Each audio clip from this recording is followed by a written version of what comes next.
इन्हीं गुंडों के डर से वहां की जो गवर्नमेंट है प्राइवेट प्लेयर्स को कभी भी टेंडर नहीं देती है कोयला निकालने का, क्योंकि वो जानती है कि गुंडा ही सारा का सारा पैसा ले जाएगा। यहाँ के जितने भी पॉप आर्टिस्ट हैं वो कहीं ना कहीं अपने म्यूजिक वीडियो में बार बार इन्हीं गन्स को ग्लोरीफाई करते हैं।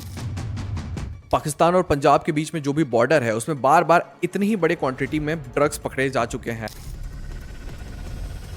लेकिन बांग्लादेश के जन्म होने के बाद ही एक बहुत बड़ा माइग्रेशन देखना पड़ा था। बांग्लादेश से लाखों लोग वेस्ट बंगाल की तरफ माइग्रेट करने लग रहे थे, जिसकी वजह से वेस्ट बंगाल में क्राइम रेट बहुत ही तेजी से बढ़ रहे थे और वेस्ट बंगाल की सरकार समझ नहीं पा रही थी कि इतने लोगों को वो संभालेगी कैसे। Long years ago, we made a tryst with destiny, and now the time comes when we shall redeem our pledge. At the stroke of the midnight hour, when the world sleeps, India will awake. चलिए video की शुरुआत झारखंड से कर लेते हैं। आज झारखंड भारत में एक rich state with poor people के नाम से जाना जाता है। भारत में जितना भी मिनरल प्रोड्यूस होता है उसका 2/5 टोटल झारखंड से आता है। 27% कोल, 26% आयरन और 18% कॉपर आज झारखंड से मिलता है। भारत में जितना भी पाया जाता है उसका total uranium, mica, bauxite, granite, gold, silver, graphite, magnetite, dolomite, fire clay, quartz, हर तरीके के मिनरल्स झारखंड में पाए जाते हैं। अब एक ऐसे स्टेट में जहां पे इतने सारे मिनरल्स पाए जाते हैं वहां पे अज्यूम करना ये सही रहेगा कि वो स्टेट बहुत ही ज्यादा अमीर रहेगा, लेकिन एक्चुअली में झारखंड में जस्ट ऑपोजिट है। पर एक दीदी आए हैं और नीचे पीछे छोटा सा एक बच्चा जो है वो पीछे, मतलब पहाड़ों में ऐसे बच्चे को पीछे लटकाते हैं। हाँ। कहीं ऊपर नीचे जाना हो तो पहाड़ चढ़ना पड़ता है। पहाड़ चढ़ना पड़ता है, तो ऐसे लेके तो नहीं चढ़ सकते, पीछे बांध के चढ़ना पड़ता है। लाएंगे तो धो के नहीं लाएंगे तो आगे करेंगे तो कैसे ढोएंगे। हाँ, तो बच्चा भी साथ में रखना होता है और लकड़ी भी लानी होती है, तो ये इस प्रकार से है। झारखंड आज भारत का सेकंड मोस्ट पुअरेस्ट स्टेट है और यहाँ के लोगों की हालत बहुत ही ज्यादा दयनीय मानी जाती है। नीति आयोग की मल्टी डायमेंशनल पॉवर्टी रिपोर्ट के अनुसार अगर हम लोग देखें तो यहाँ की 42% जनता गरीब है। एक और रिपोर्ट के अनुसार अगर हम लोग देखें तो झारखंड में रहने वाली 48% पॉपुलेशन आज मैल नरिश्ड भी है। ये उस स्टेट में हो रहा है जहाँ की 80% पॉपुलेशन आज के दिन एग्रीकल्चर पे पूरी की पूरी डिपेंडेंट है। तो आज झारखंड के साथ आखिर ऐसा हो क्यों रहा है? रीजन क्या है इसका? देखिए, झारखंड एक समय पे बहुत ही प्रॉस्परस स्टेट हुआ करता था। भारत में जब अंग्रेज आए थे तो वो झारखंड को एक्सप्लोर कर लिए थे और देख लिए थे कि झारखंड में बहुत सारा मिनरल है। तो आते साथ यहाँ पे कई सारी फैक्ट्रीज को स्टैब्लिश कर दिया गया था। अब इससे दो फायदे होते थे, एक तो झारखंड के लोगों को जॉब्स मिल जाते थे और दूसरा अंग्रेजों को बहुत ही मोटा टैक्स मिल जाता था झारखंड से और मिनरल भी मिल जाता था। इससे हुआ ये कि कई सारी इंडस्ट्रीज उस समय झारखंड में स्टैब्लिश हो गई। लेकिन फिर 1952 में एक ऐसे लॉ को भारत में पास कर दिया जाता है जिसकी वजह से झारखंड का डाउनफॉल शुरू हो जाता है। 1952 में भारत में पास कर दी जाती है फ्रेट इक्वलाइजेशन पॉलिसी। भारत की गवर्नमेंट ये देख रही थी कि एक पर्टिकुलर स्टेट में कई सारे इंडस्ट्रीज जाके स्टैब्लिश हो जा रहे हैं, जिसकी वजह से बाकी सारे स्टेट्स का डेवलपमेंट हैम्पर हो रहा है। इसी वजह से फ्रेट इक्वलाइजेशन पॉलिसी को भारत में इंट्रोड्यूस किया गया था, जिसके अनुसार भारत की गवर्नमेंट बड़े बड़े फैक्ट्रीज को सब्सिडीज देती थी ट्रांसपोर्टेशन में। अब इसकी वजह से बड़े बड़े जितने भी फैक्ट्रीज थे वो कोस्टल एरियाज की तरफ मूव करना शुरू कर दिए थे, क्योंकि यहाँ से भारत के बाहर एक्सपोर्ट करना बहुत ही आसान हो जाता था। अब इसी समय के बाद से झारखंड में धीरे धीरे करके सारी फैक्ट्रीज हटने लगी और झारखंड के लोगों के हाथों से जॉब्स भी जाने लगी। अब जॉब्स की तलाश में झारखंड के लोगों को झारखंड से बाहर जाना पड़ा, जिसकी वजह से यहाँ पे एक डाउनफॉल जैसा शुरू हो चुका था। लेकिन झारखंड के अंडर डेवलपमेंट का सिर्फ ये वजह नहीं है। झारखंड के अंडर डेवलपमेंट का एक और वजह है कि ये एक नया स्टेट भी है। सन 2000 में झारखंड बिहार से अलग होकर बनाया गया था और तभी से झारखंड में एक स्टेबल गवर्नेंस रही ही नहीं है। अगर हम लोग सन 2000 से 2014 तक की बात करें तो झारखंड में 9 बार चीफ मिनिस्टर बदल चुके हैं और 9 बार अलग अलग पार्टी के चीफ मिनिस्टर्स यहाँ पे आ चुके हैं और 3 बार यहाँ पे प्रेसिडेंशियल रूल लगा दिया गया है। अभी तक सिर्फ रघुबर दास ही है जो झारखंड में अपने 5 साल पूरे कंप्लीट कर पाए हैं। अब जितने बार यहाँ पे गवर्नमेंट बदलती है, जितने तेजी से यहाँ पे गवर्नमेंट बदलती है, इसी वजह से यहाँ पे किसी भी सब्सटैंशियल पॉलिसी को लॉन्च करना और इम्प्लीमेंट करना बहुत ही ज्यादा मुश्किल हो जाता है। लेकिन सिर्फ इतना ही नहीं, झारखंड में और भी कई सारे इश्यूज हैं। एक तो यहाँ का गुंडा राज है। झारखंड में बहुत ही तेजी से गुंडा राज भी बढ़ता हुआ आया है। झारखंड में बहुत ही ज्यादा कोयला पाया जाता है और इसी कोयला को कई सारे गुंडे लोग कंट्रोल करते हैं। इन्हीं गुंडों के डर से वहां की जो गवर्नमेंट है प्राइवेट प्लेयर्स को कभी भी टेंडर नहीं देती है कोयला निकालने का, क्योंकि वो जानती है कि गुंडा ही सारा का सारा पैसा ले जाएगा, जिसकी वजह से गवर्नमेंट ही वहां के जितने भी मेजर माइंस है उसे कंट्रोल करती है। लेकिन फिर भी ट्रांसपोर्टेशन की जिम्मेदारी प्राइवेट प्लेयर्स को ही दी जाती है और और इन प्राइवेट प्लेयर्स के ऊपर पूरा का पूरा हाथ मारते हैं वहां के गुंडे लोग। जब भी कोई प्राइवेट कंपनी की गाड़ी कोयला निकालने आती है तो वहां के लोगों को, वहां के गुंडों को एक गुंडा टैक्स देना पड़ता है उस पर्टिकुलर ट्रक को। ये टैक्स 1200 रुपए का होता है और हर ट्रक को जो प्राइवेट कंपनी की है उसे देना जरूरी रहता है, नहीं तो गुंडे क्या करते हैं। अब आपको जान के हैरानी होगी कि झारखंड में हर साल 40 लाख टन कोयला निकाला जाता है, जिसमें से 10 लाख टन गायब हो जाता है। जी हाँ, गायब हो जाता है। वो एक्चुअली में गायब होता नहीं है, यही गुंडे लोग उसकी तस्करी करके उसके पैसे छापते हैं। अब झारखंड में एक और बड़ी प्रॉब्लम है, वो है माओइस्ट की प्रॉब्लम। माओइस्ट की प्रॉब्लम की वजह से झारखंड में बड़े बड़े कंपनी स्टैब्लिश नहीं होते हैं क्योंकि वो डरते हैं इन्हीं माओइस्ट से। अब मैं झारखंड के बगल वाले स्टेट छत्तीसगढ़ में ही रहता हूं, तो मुझे ये पता है इन्हीं माओइस्ट की वजह से कई बार झारखंड बंद होता हुआ आया है। हाल ही में ये माओइस्ट की प्रॉब्लम थोड़ी सी कम हो गई है, लेकिन फिर भी इन्हीं माओइस्ट की वजह से फैक्ट्रीज के ओनर्स डरते हैं यहाँ पे अपनी फैक्ट्री स्टैब्लिश करने के लिए, क्योंकि लोकल लोगों को वो काम कैसे देंगे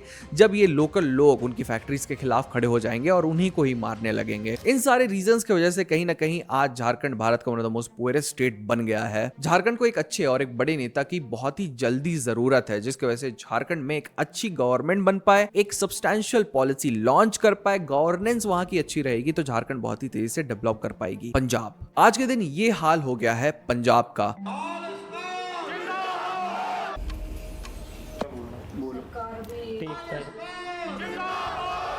पंजाब में बहुत ही तेजी से ड्रग प्रॉब्लम बढ़ने लग रही है, लेकिन आपको जान के हैरानी होगी यही पंजाब झारखंडी जैसा एक बहुत ही प्रॉस्परस स्टेट हुआ करता था एक समय पे। एमएस स्वामीनाथन ने जब ग्रीन रेवोल्यूशन की शुरुआत की थी भारत में, तो पंजाब के लोग वो सबसे पहले लोग थे जो इस ग्रीन रेवोल्यूशन में अपनी तरक्की किए थे। 1970 के समय भारत में प्रोड्यूस हुआ टोटल ग्रीन का 70% से भी ज्यादा पंजाब से ही निकला करता था उस समय पे। 1981 का समय आते आते यहाँ पे लोकल लोगों की कमाई भी बढ़ गई थी। अगर हम लोग 1981 की बात कर लें तो पंजाब का पर कैपिटा इनकम 1759 हो चुका था, जिस समय भारत का नेशनल एवरेज 710 रुपए चल रहा था। यहाँ के फार्मर्स बड़ी तेजी से अमीर होने लग रहे थे और फार्मर्स को पता था अगर हम लोग एक पर्टिकुलर तरीके की क्रॉप उगाएंगे बार बार तो उसे बेचने में हमें बहुत ज्यादा मुनाफा मिलेगा, और वो उसी क्रॉप को बार बार पंजाब के लैंड में उगाने लगे, जिसके वजह से एक चीज हुआ जो कि पंजाब की जो धरती थी वो बंजर होने लगी। पंजाब की उसमें जो भी गवर्नमेंट थी वो फार्मर्स को बहुत ही ज्यादा पानी भी दिया करती थी, जिस पानी का इस्तेमाल करके जो फार्मर्स एक बार साल में क्रॉप्स उगाते थे वो 2 बार वो सेम क्रॉप को उसी धरती में उगाने लगे थे, जिसकी वजह से और भी तेजी से बंजर होती जा रही थी पंजाब की धरती। फर्टिलाइजर्स का इस्तेमाल भी बहुत ही तेजी से बढ़ गया था इसी ग्रीन रिवॉल्यूशन के बाद,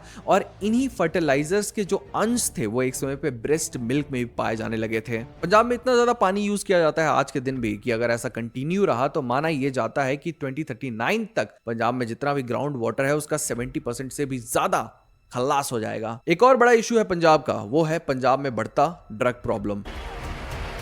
फिल्म में दिखा रहे हैं वो स्निफ कर रहा है, अल्कोहल ले रहा है, तो उनको स्टाइल लगता है। द हिंदू में 27 अक्टूबर को छपे एक आर्टिकल के हिसाब से देखें तो पंजाब में 105 केजी हीरोइन पकड़ा गया था। पाकिस्तान और पंजाब के बीच में जो भी बॉर्डर है उसमें बार बार इतनी ही बड़े क्वांटिटी में ड्रग्स पकड़े जा चुके हैं, क्योंकि पाकिस्तान बार बार पंजाब में अपने ड्रग को सप्लाई करने की कोशिश करता हुआ आया है, और Pakistan by all means Punjab में अपने ड्रग्स को सप्लाई करने की कोशिश करता है। कभी ड्रोन्स का यूज करता है तो कभी सी रूट का इस्तेमाल करता है। ऐसे ही 2022 सितंबर में 3000 किलो हेरोइन पकड़ा गया था, और एक साल बाद ही 70 किलो हेरोइन पकड़ा गया था, जिसकी एस्टिमेटेड कॉस्ट 375 करोड़ बताई जा रही थी। पंजाब में कई सारे गैंग्स भी ऑपरेट करते हैं, जैसे कि लॉरेंस बिश्नोई गैंग हो गया, बम्बिया गैंग हो गया, और ये गैंग में जितने भी लोग होते हैं वो इन्हीं ड्रग्स को बेच के पैसा कमाते हैं और इन ड्रग्स को पंजाब के कोने कोने में पहुंचाते हैं। जी ले लो, गांजे से लेके सर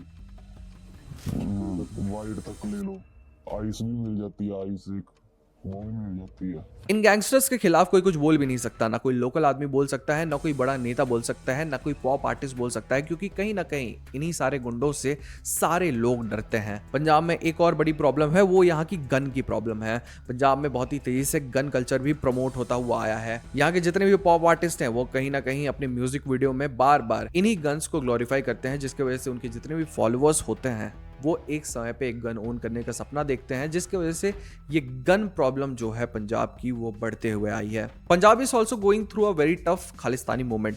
अब जब मेन स्ट्रीम मीडिया इन सारे मूवमेंट्स को कवर करती है तो वो ये नहीं दिखाती है कि पंजाब में कितना स्ट्रॉन्ग प्रो खालिस्तानी सेंटिमेंट है। लेकिन हाल ही में हुए लोकसभा इलेक्शन की अगर हम लोग बात करें तो पंजाब का एक प्रो खालिस्तानी आदमी लाखों वोटों से इलेक्शन जीता था, जो कि ये डिफाइन करता है, जो कि एक बहुत बड़ा एग्जाम्पल है कि आज भी पंजाब में खालिस्तानी सेंटिमेंट जागा हुआ है और इसी खालिस्तानी सेंटिमेंट को प्रमोट करते हैं वहाँ के बड़े बड़े पॉप आर्टिस्ट, जो कि अपनी स्टोरीज में बार बार भारत के टुकड़े हुए जो मैप होते हैं उनके फोटोज डाल देते हैं और अपने फॉलोवर्स को ये प्रोपागेट करने की कोशिश करते हैं कि भैया देखिए खालिस्तानी मूवमेंट होना चाहिए, हमें भारत छोड़ देना चाहिए, हमें अपना एक अलग देश चाहिए। एक और बड़ा प्रॉब्लम है पंजाब का, वो है यहाँ जितने भी लो कास्ट लोग हैं उन्हें एक बहुत बड़ी डिस्पैरिटी का सामना करना पड़ता है। जितने भी हाई कास्ट जट्स और सिख्स होते हैं वो इन्हीं लो कास्ट लोगों को डाउन ट्रॉटन करते हुए आए हैं साल दर साल, और इसी वजह से जितने लो कास्ट लोग पंजाब में रहते हैं वो पंजाब में रहते रहते ही डायस्पोरा का एहसास करते हैं। कहीं ना कहीं इन्हीं वजहों से आज पंजाब में कन्वर्जन रेट भी बहुत ही ज्यादा हाई हो चुका है।